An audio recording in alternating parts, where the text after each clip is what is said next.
Balita naman mula sa PNA, aprobado na ng Commission on Appointments sa pinakabagong kalihim ng Department of the Interior and Local Government o DILG na si Juanito Victor John Vic Remulla. Kinumpirma ni CA Majority Floor Leader Luis Raymond Villafuerte Jr. ang pag-appoint sa former Cavite Governor na si Remulla.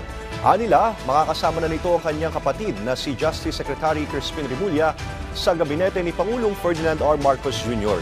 Dahil dito, binigyang diin ni John Vic Remulla ang kanyang mga plano, kabilang na ang pag-streamline ng police organization. Isa rin sa kanyang tututukan ay ang pagsagot sa mga tanong tungkol sa computation ng Internal Revenue Allotment. Mababatid naman na pinalitan sa pwesto ni Remulla ang dating kalihim ng DILG na si Benjamin Benhur Abalos. Samantala, kinumpirma rin ng CA ang pag-appoint sa bagong chairperson ng Civil Service Commission na si Marilyn Baruwayap. Nagsilbi noon si Baruwayap bilang Undersecretary ng Special Concerns Office at External Affairs ng Communications Operations Office ng DAR. Siya rin ang kauna-unahang babaeng Secretary General ng Kamara simula noong 14th Congress hanggang sa ika-15 at ika-16.